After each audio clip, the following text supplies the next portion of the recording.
Most football fans believe every qualified nation gets to play in the World Cup. That's completely wrong. India once qualified for the biggest stage, yet never kicked a ball in the tournament. Their story is a unique footnote in World Cup history.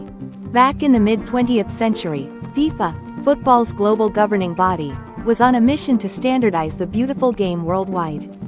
They aimed to ensure every match, every team, adhered to a growing set of international regulations, much like the precise rules governing today's intense 2026 World Cup matches. In 1950, a remarkable underdog story unfolded. India, a newly independent nation, qualified for the FIFA World Cup in Brazil.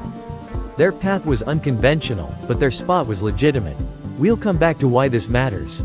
The world was not ready for barefoot champions. India's qualification wasn't earned through grueling playoffs. They were placed in the Asian qualifying group alongside Burma, Indonesia, and the Philippines. All three opponents withdrew, handing India an automatic berth to the prestigious tournament in Brazil. At the time, playing barefoot or with minimal foot protection was a common practice for Indian footballers. It was seen as a skill advantage, allowing for better ball control and agility on the pitch.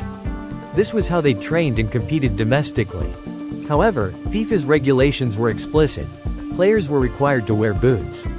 This rule, introduced for player safety and to ensure fair play, was already standard practice for international matches. There was no ambiguity for the tournament organizers. This wasn't a casual suggestion. FIFA's commitment to universal playing standards was non-negotiable. Their vision for the World Cup was absolute, aiming for a consistent, professional spectacle. This approach persists even with today's 2026 World Cup rules. Barefoot was tradition, boots were the future. The All India Football Federation, or AIFF, reportedly appealed to FIFA to allow their players to compete barefoot. However, their request was firmly denied. The global governing body would not budge on its fundamental equipment rules for player safety. Beyond the boot rule, significant financial constraints also plagued the AIFF. The considerable cost of traveling to Brazil, combined with the tournament's duration, posed a substantial logistical and monetary challenge for the young nation.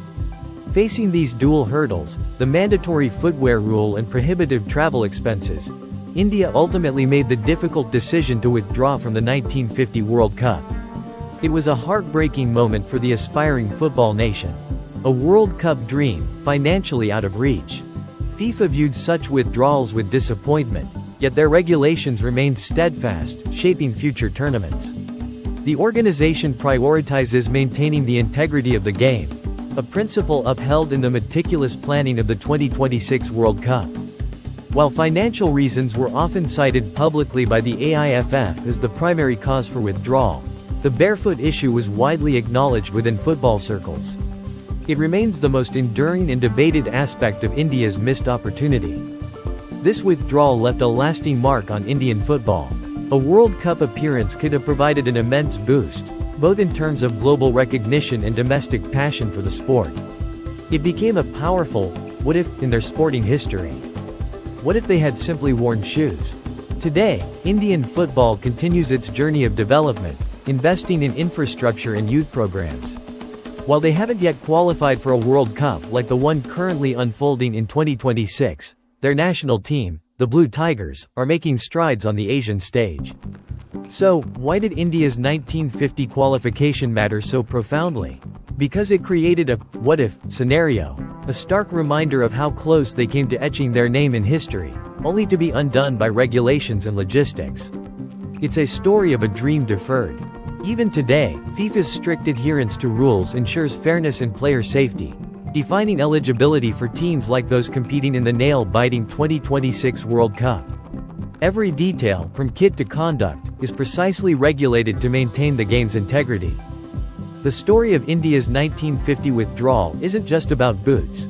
It's a testament to the early days of global football, where rules, culture, and nascent logistics collided, forever shaping the game's universal path and showing the power of governing bodies.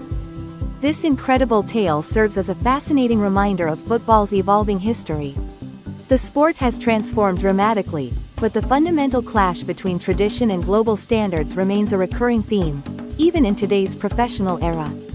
It's a story that highlights how seemingly minor details, like footwear, could once derail a nation's World Cup dreams. It reminds us that every rule, every regulation, has a rich history and a profound impact on the beautiful game. What other forgotten World Cup stories are out there? Let us know in the comments below. If you found this historical deep dive interesting, hit that like button and subscribe for more untold tales from the FIFA World Cup.